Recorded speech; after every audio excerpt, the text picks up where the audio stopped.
YouTube, welcome back to another video. Today is the day we've all been waiting for. It is TWAB Day. I know it is late, but I have been absolutely starving myself of this so that I could read this for the first time while recording so we can go through this together. But this week at Bungie, we've got a lot going on. I've seen nothing about this TWAB. I've seen nothing about... I haven't like ruined anything for myself, and so I'm excited to see really what's going on. I did watch the trailer. I did watch the breakdown of all of that stuff, and you guys probably saw that video I posted a couple days ago, I think. But this week at Bungie, it was posted by DMG this week, and it's like over 6,000 words or something crazy. So anyway, let's get into it. Here he's just talking about the merger, which we also talked about a few days ago. Let's see here. 1 million pre-orders for Witch Queen. Queue times are going to happen. Get prepared. Okay, here we go. Let's just kind of dig into everything. I know this is about weapon crafting and about nerfs and buffs and changes and all of this other stuff. So let's see what we got here. Welcome to the Enclave, which probably is like the relic and what it's called. Savathun's building an army. An ordinary hive, they've become the Lucent Brood. How could this happen? As you unravel the mystery, battle the brood, you'll discover the Enclave. This will be your destination for weapon crafting. So you'll actually have to physically go to this place, it sounds like. Crafting a legendary weapon from scratch is simple. You gotta find patterns, so blueprints, collect mats, and build your weapon is just the starting point. And after crafting your tool of destruction, you'll begin to unlock its full potential through combat. Okay, this gives me like Destiny 1 vibes as far as like how the trees used to be and things like that, all that. Beginning your quest, early in the Witch Queen campaign, you begin an intro quest that runs through the ins and outs of everything. Free to all players, that's huge. So first and second mission of the Witch Queen are free to everybody. Guardians are going to uncover the Deep Sight ability and be introduced to the Enclave. He probably talks about that in a minute. Love these graphics and stuff. These are all screen grabs from that trailer. This is where you'll begin to shape your first glaive, a brand new weapon archetype being introduced in this expansion. All the necessary materials will be provided after your first crafted weapon, but you'll also be given a short tutorial on how to find these mats for future crafting. A subset of weapons and archetypes will be craftable from the start, and more added in the future. That's to be expected. So they're introducing us to the mechanics of all of this, and then going to be adding stuff in the future kind of as we go. I didn't notice all of this stuff back here initially. I wonder if you have to like go to different stations to craft different types of weapons or something. Okay, here we go. This is our first real look. In order to shape your future tools of destruction, you'll need to do a little bit of research. Patterns are your first requirement. Some will be acquired through quests, while others earn completing various gameplay objectives. Once you've earned your desired pattern, it can be crafted at any time with the required materials. Now, it's all about the mixins. Kind of like how this is laid out here. It gives you, so it's a solar primary shaped weapon. Can't tell if this is like purple or not. I know this is obviously purple. Don't know what this is. And obviously you're just picking perks here. I wonder if that's like a masterwork thing. And it gives you the actual numbers down here, which I think is huge. Like for impact, range, stability, etc. Okay, so after reaching the Enclave and crafting your first glaive, randomly rolled weapons throughout the game have a chance to drop with a new ability, Deep Sight Resonance. This will be used as you begin to target specific traits to craft. As an example, if you find a Deep Sight Resonance legendary auto rifle with the Rampage perk, you can complete an objective and extract the essence of that perk to then craft a weapon with Rampage or another damage increasing perk.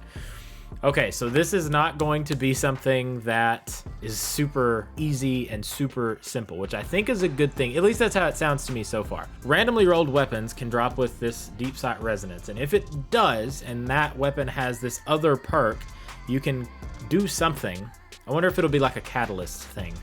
It may show it down here where you have to like do so much to like imbue the essence or something. And it looks like it won't just be like if you drop it with Rampage, you can then get Rampage. It'll be, oh, it drops with a damage perk.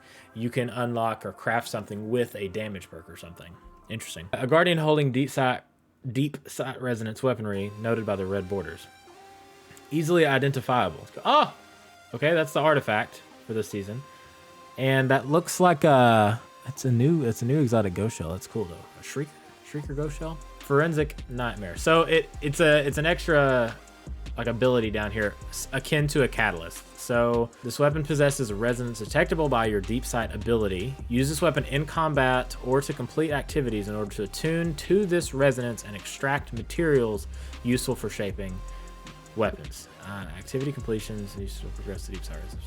Okay, 1600 power? Question mark. Perpetual motion, as an example, you would be able to extract maybe both of them though, and I wonder what these are down here. Okay, so once it's completed.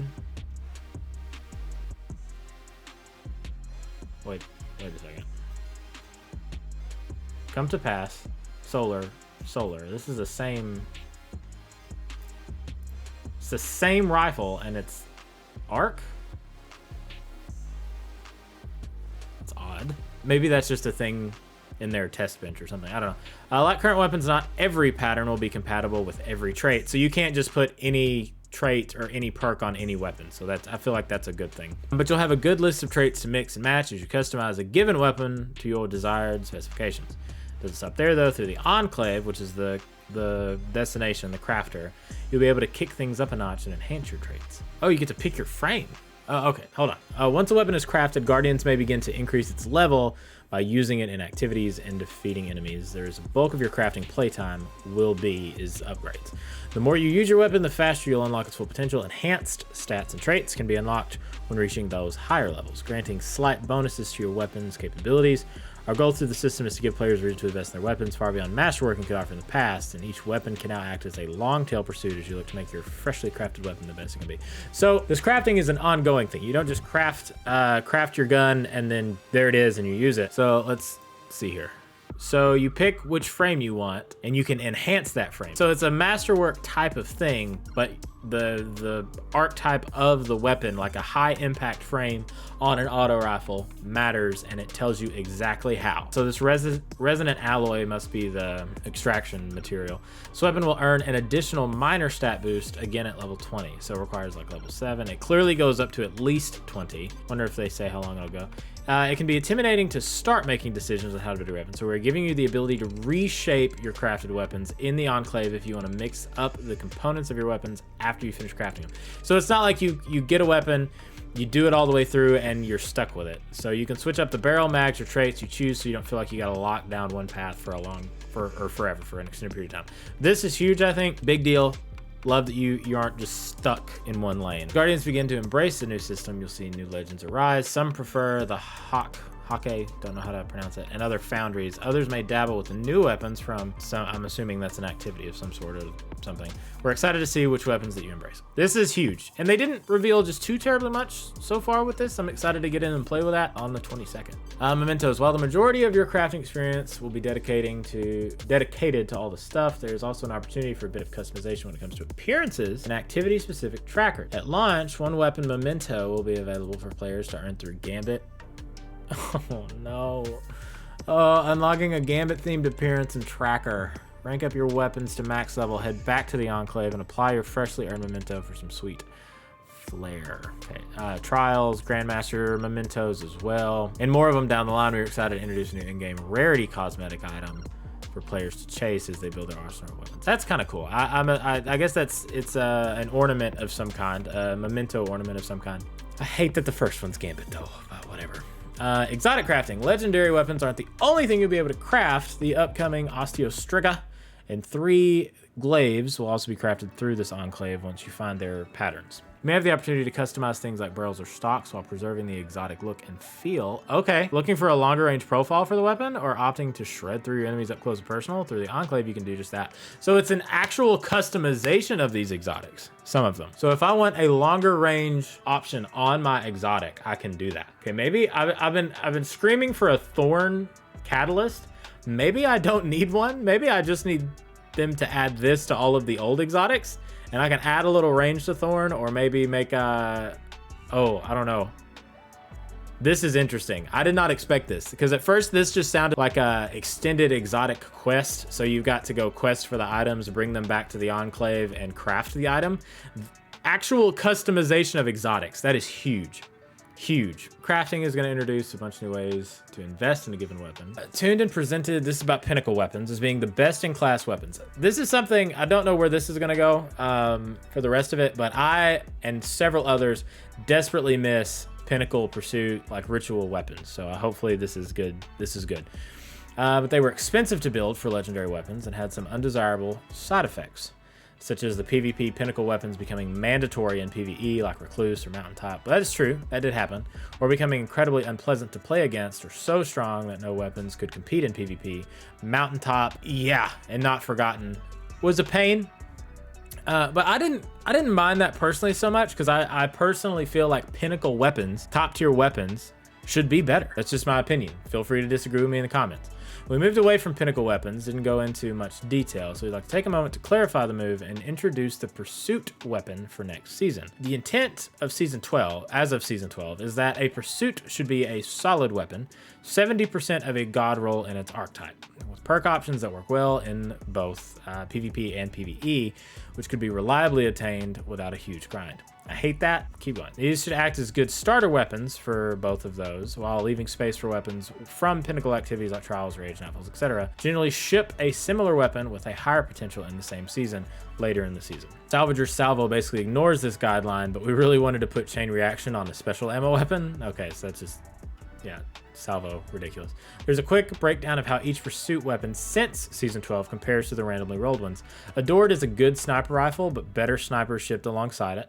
The Salvager's Salvo grenade launcher, great room clearing, doesn't have the utility of like blinding or auto holster. Other grenade launchers took its place in harder content.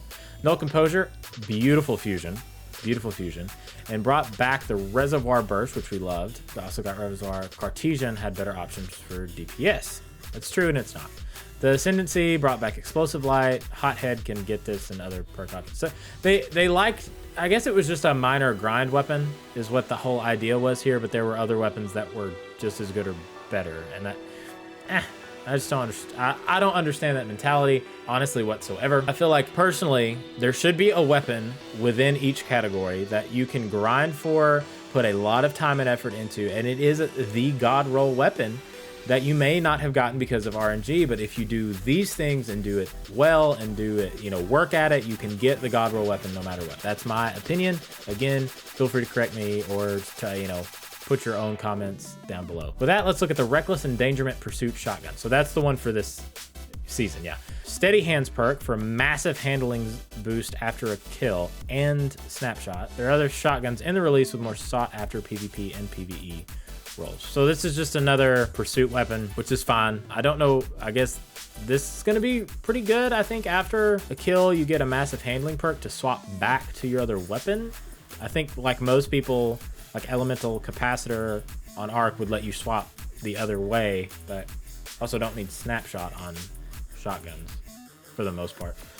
Whatever, okay. Origin traits. This is new. We've been talking about the difficulty of making different weapons of the same type feel unique for years, which is true. They've struggled with that. Every weapon that's new or returning in the Witch Queen will have an origin trait determined by its source in a third trait column. Wait, including all legendary weapons, returning, trials, IB, Nightfall weapons. Origin traits will only appear on the new drops of a weapon. They won't be retroactively added to old drops. This is not surprising. I wish they would retro that, because I'm gonna keep reading and I'm gonna give it a shot. Like they may say something down here that changes in my mind, but this sounds like, because it's another unique trait, an additional trait, it sounds like they just sunset every weapon before this season with this. These traits vary in effect, but the guideline is that they either have high uptime and medium power effects, or low uptime, high power. There are 14 origin traits in total shipping with this expansion in season 16, and we expect to ship around 3 new ones per season after this. For example, 1 for the season, 1 for the raid, 1 for the dungeon, 1 for the seasonal event, until we have 1 for each. Okay. When we refresh old weapons from a given source, for example, an existing raid or old pool of seasonal weapons, we may create a new origin trait at the same time. This is a nice way of getting old weapons back into the fray. The only problem is that, and I think that this community's spoken out pretty vehemently against this kind of stuff before. You've basically sunset every weapon before now, and you're just going to reintroduce it later, which is, I get it. You want to keep the game fresh and all that stuff, but I don't know. Here's some examples. Trials of Osiris, Alacrity. Gain increased reload, stability, aim assist, and range when you are the last living member of your fire team or running solo. Solo includes solo, lost sectors, and rumble. That's nice that they included this. Trials of Osiris, the Alacrity Origin trait, which is again an additional trait. You'd get plus 20 to reload and stability and plus 10 to aim assist and range. That's huge. That's not a little trait. And so this like summoner, I'm sure that's coming back, is gonna have this trait, but like my Igneous Hammer that I cannot get this season cannot run with this. I can't get it with Alacrity. And my Igneous Hammer that I have now can't compete because of that extra perk. You know what I'm saying? Again, let me know your opinions in the comments down below. Nightfall Strikes, Stunning Recovery. Stunning a champion partially refills your magazine, triggers health regen, and improves recovery for a short period. That's huge also. These are massive perks. 60 health immediately and plus 40 recovery for 3 seconds. That is huge. One Quiet Moment grants increased reload speed when out of combat. So plus 40 reload when out, which is 4 seconds. If you're out of combat, you get increased reload. I'm gonna have to like work around that one. This one kind of is 4 seconds out of combat and then you get 40 reload. If I'm out of combat for 4 seconds, I've reloaded my weapon already. That doesn't make a whole lot of sense. Yeah, I don't. This one I don't know about. I don't know about that one. Vanguard's Vindication. Final blows with this weapon grant a small amount of health. 7. That's not bad. I don't think that's too much. That and this is a huge difference to me. Massive difference. And I get it that this is on like minors and just ads in general, and this is champion specific, but those two are ridiculous. And this is going to be a lot more communication based on like Nightfall stuff, because like, hey, I need to stun the champion this time, don't shoot it, that kind of thing. This is interesting. Anytime it makes sense through the source, a weapon will have multiple origin traits selected. For example, Nightfall weapons can select between Nightfall and Vanguard traits. Osiris weapons can select between Trials and Crucible traits, and the Pursuit weapon can select between Gambit, Vanguard, and Crucible traits, since it can be acquired from any of these activities. So these are just examples of the traits. There are 14 of them. So this particular trait seems odd to me. Weapon Foundries. Season 16, we're replacing the old world loot pool with 12 new weapons in the style of the Destiny 2 Year 1 Foundry weapon sets. 3 weapons each from Suros, Omelon, Hake, and Vice Foundries, plus 1 Foundry weapon for Vanguard, Gambit, and Crucible. Handful of weapons you'll find in Legendary Ingrams starting on February 22nd. Not all of them are pictured, of course. So the entire world loot pool is just gone. So make sure if you have any world loot that you need to get now, go get it before the 22nd. Each weapon will come with a Foundry origin trait themed around that Foundry's personality. So Suros. So these are included in the 14 that they were talking about a second ago. Each Suros Synergy, reloading grants this weapon bonus handling and reduces incoming flinch for a short time. That's 20% for 6 seconds is big. Breach Armaments. This weapon deals increased damage against vehicles, turrets, barricades, and stasis crystals. Interesting. Turrets include stasis turrets, so that's pretty big. The builds around this, I don't know about that, because this is clearly a PvE situation. Omelon Fluid Dynamics. This weapon has increased reload speed and stability for the top half of the mag. That's interesting. And Viced Stinger. Chance on damage to partially refill this weapon's magazine. I'm excited to see a lot of builds around these traits now that I'm reading about them. This is very, very interesting. In addition to the Foundry origin trait, each Foundry weapon's perk pool lean into that Foundry's identity. Big damage for Hake, consistency for Suros. So consistency for Suros, synergy, making sure all your stuff is working, ability tie-ins, and weird stuff for Omelon. Never stop firing for Vice. This is a Vanguard shotgun, a Crucible hand cannon, that looks interesting, and a Gambit auto rifle. Foundry weapons that drop from a source aside from the world pool can switch between the Foundry trait and the sources trait. This doesn't imply Foundry weapons will be common outside of the world pool. That's good. For example, a roll on the new Gambit Hake high impact auto rifle, Herod C, which is that auto rifle right here, might look like this. So corkscrew or polygonal, armor piercing or flared magwell, perpetual motion, focus fire, invader tracker or breach armaments, and then the kill tracker and the range masterwork. So this is interesting, and I'm glad that they're doing it like this, but I'm gonna say it again, this basically sunsets all of our old weapons. We haven't brought back all of your favorite Foundry weapon types, so don't worry, you can expect to see weapon foundries receive new additions every season for the year following the Witch Queen. That's a good thing, with some fun surprises thrown in later in the year. I imagine especially with events, when Eva shows up and Eva comes to town, that's gonna be really cool as well. Oh, this is a long TWAB. I'm only halfway through it. Global. All right, this is where some fun begins. The rest of this section will be more of a patch notes preview. Lots of bullets, not a lot of pictures. Kill trackers were once one reason to masterwork a weapon, but we now see no reason to gate these behind masterworking. Thank you. They'll be present by default on all weapons that shipped in Forsaken and later. I'm glad they retroed that. Exotics will be updated later. That's not a big deal. Means masterworking should no longer be seen as mandatory. We expect the +10 to a weapon stat to only matter to dedicated PvP players. We have no specific plans for changes to masterworking at this stage, but are going to revisit it later. We did discuss gating the origin trait behind masterworking, but ultimately this would have achieved the goal of weapon differentiation for non-masterworked weapon. That's true. Glad they did not do that. And I'm glad that they're this transparent about it too. That's huge to me. You automatically get your kill tracker, and you don't have to masterwork it to do that. You're only masterworking it to get the +10 to the primary stats, plus your +3 if you're rocking an adept weapon.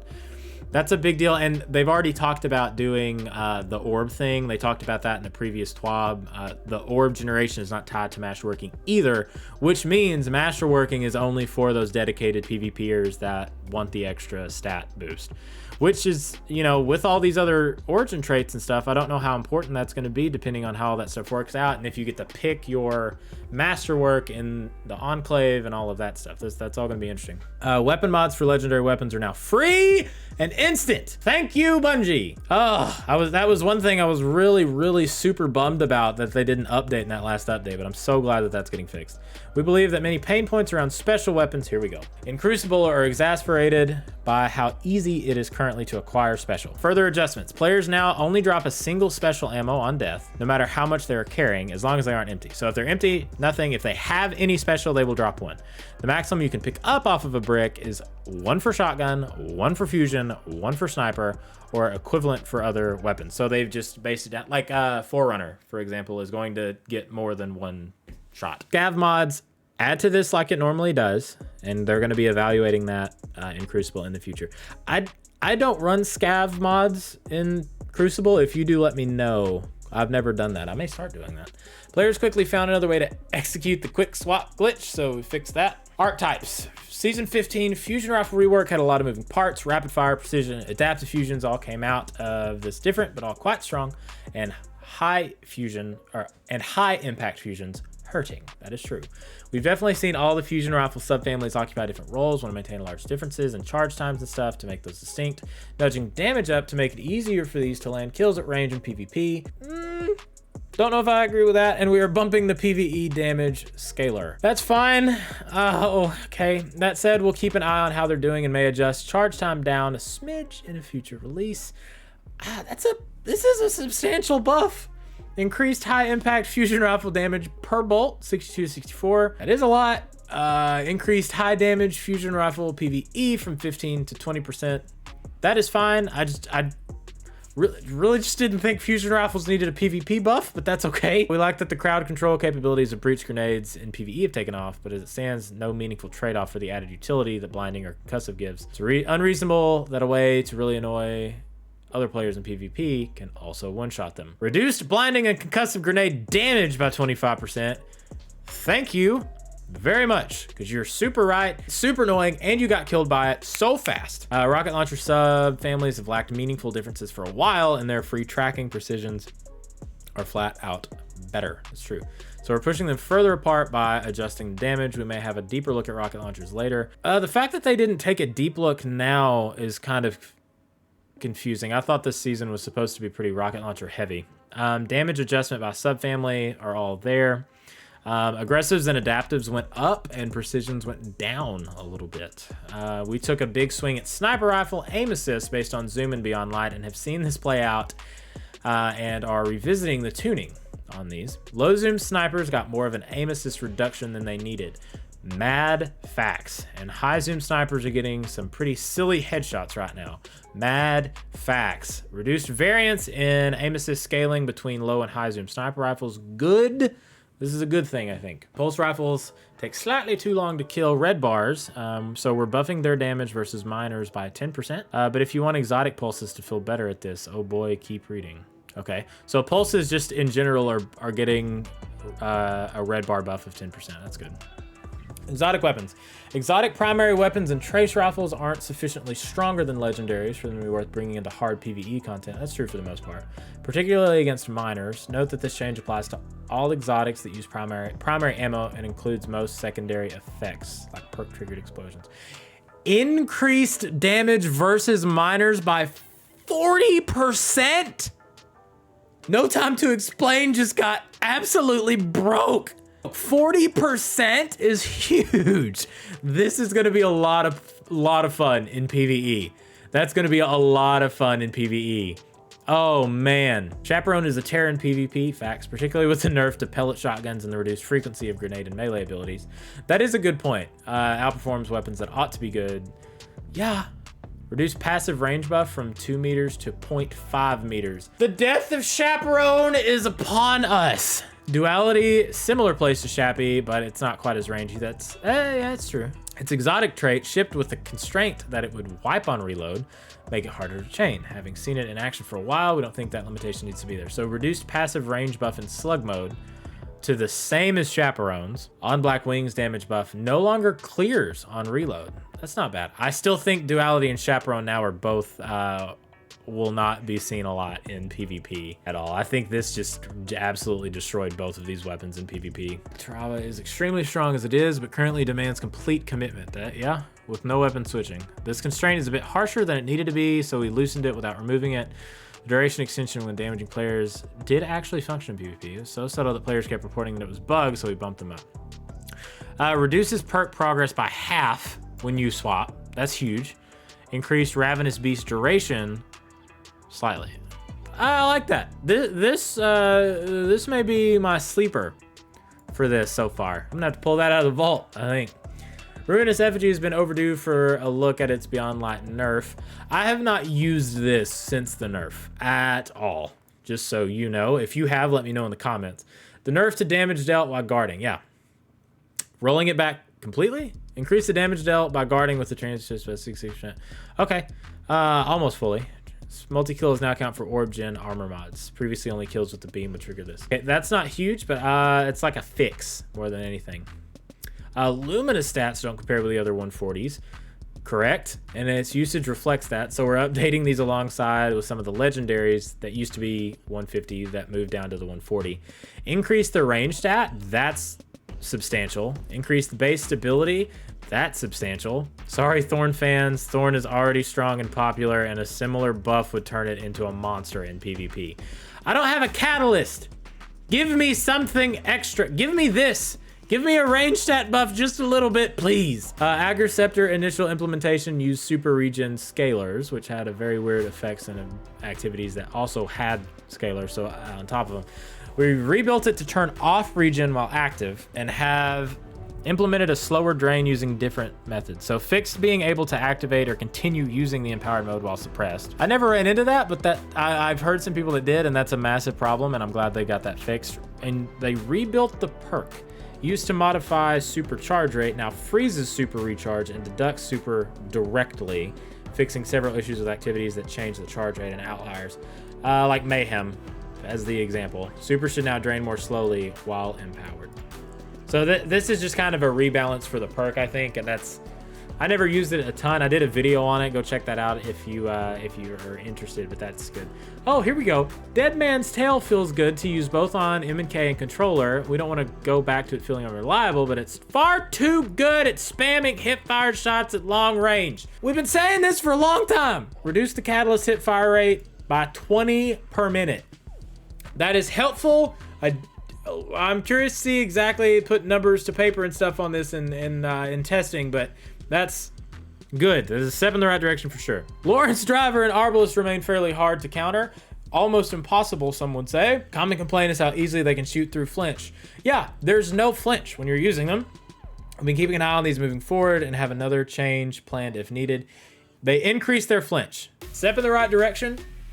I'm curious to what the other one is, maybe an increased charge rate or something.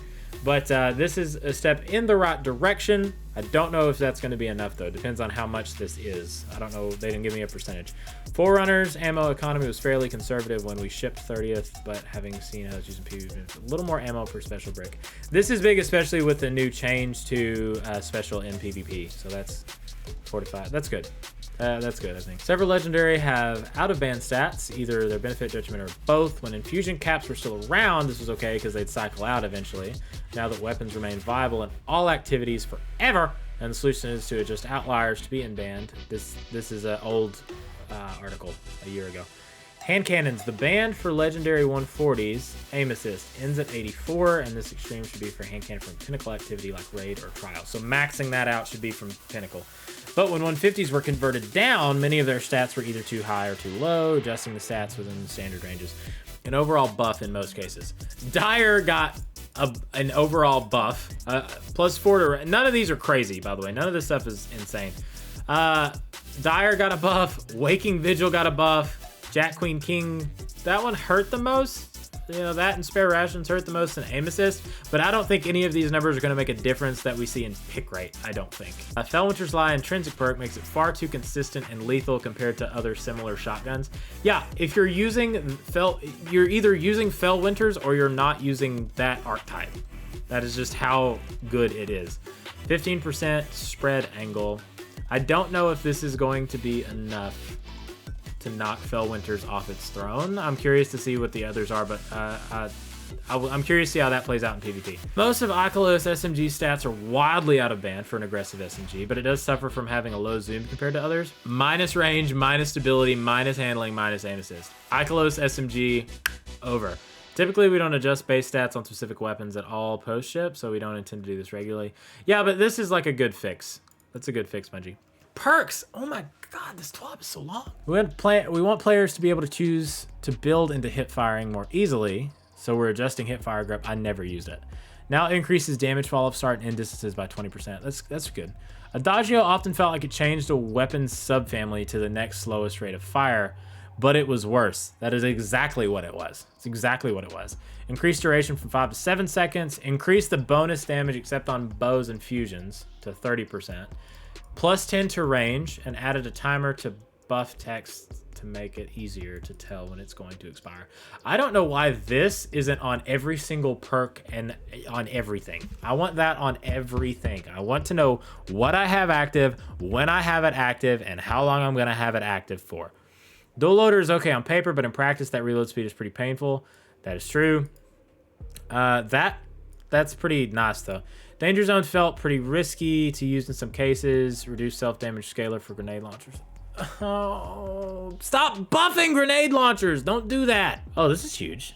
Tap the trigger, meta-breaking perk on a particular fusion rifle. Whatever could you mean? When stacked with other elements of this role, it makes fusions much too stable. I like that they're using this terminology instead of just broken. DMG, you can just call it what it is, man. So much so that we stopped putting it on fusions, and then Squidface sold it a few times. Yeah, he did. With this charge, we believe it's still quite strong without being overpowered, so it's less likely to appear on future fusions. We did try to reduce stability from plus 40 to plus 20, but at playtest different wasn't perceptible. Okay. On fusion rifles, tap the trigger, reduce the stability to only a plus 10, change the max recoil angle to, what's that? An extra like 33%? And error just a little bit, unchanged on everything else. Yeah, fusions, I'm glad that we lived in this era of fusions, but this was just aggressive, so aggressive. They extended the buff on Headseeker, looks like. Extended the buff pretty almost double on Headseeker, and they're nerfing Eager Edge here, looks like. A lot of fun to use, mind-blowing environment breaking things. This looks like they're fixing it for World's First. As everyone know, the tuning below isn't meant to remove the fun. We have a fresh raid. Yeah, here it is. We have a fresh raid coming with the Witch Queen and want to ensure that retain challenge behind our upcoming rewards. Yeah, they're doing this specifically for the World's First challenges, it looks like. Breaking out of maps can be fun, but it can easily remove the prestige and value of a given item or experience. That's so true. In fact, did this the other day on Salvation to get to a secret chest. Reduce the lunge distance benefit by 25%. Now caps maximum player airborne velocity while active. Still high, but there is a cap. Terminal velocity can be reached. Occasionally we'll shelve perks because they're not working for some reason. This means we won't put them on weapons in the future unless we change it. In many cases we'd rather put design work into new ones than old ones, but there's a whole perk section here. Anyway, these perks were shelved, but have been shelved a while, some of them. Yeah, Bottomless Grief and Celerity, both I just never used it, especially now with these origin traits, whatever. That's basically what Celerity was. Underdog, Shield Disorient, Air Assault. This may be a redesign in a future season. I don't know what this perk is. In Season 17, we'll have a set of PvP focused weapon changing. And so this is, we're going into Season 16. So the next season, set of PvP focused weapon changes, like new ways for players to build for flinch resistance, balance tuning for primaries. Oh, there go my lightweight pulses. Special weapons tuning, snapshot feeling mandatory on snipes in PvP, because it is mandatory. Another PvP special ammo economy change, zoom outliers, and maybe Thorn. Cheers to Proctor and the team for massive info dump. Yeah, that was huge. That was a whole lot of stuff right there. You're the Tiger. Yeah, Lunar New Year. And I don't know if you guys noticed that or not, but a lot of like Tiger and Taurus themed stuff in the stores right now. Prepare to launch a worm. That is hilarious. TWAB was super long. You're looking at what is this? It's at 14 hour downtime. We'll do the math for you. 14 hours of downtime. We hope you can use this time to get some sleep. No shot. Prep some tasty food. We'll do whatever heart desires for diving into Witch Queen. With the announcement of 1 million Guardians, expect queue times. Yeah, we'll be live right here on the channel, right when we can to get into queue. So make sure you show up. We'll be live on launch day, February 22nd. Pre-launch for Witch Queen is planned to become available on all platforms, 9 p.m. Pacific, February 21st. With the end of the season approaching, Shattered Realm seasonal activity has been updated to a daily rotation. That's big. GM Nightfall catch-up node is active. Here's the vaulting. With the Vault of the Witch Queen, certain activities, quests, destinations, items from the past 4 seasons and Forsaken will become unavailable to access, and they've got links here as well. This is another just mention of the weapon cycling. Igneous Hammer and Solo Scar out of Trials. Swarm, Uzume, Shadow Price, and Hung Jury all out of the Nightfall.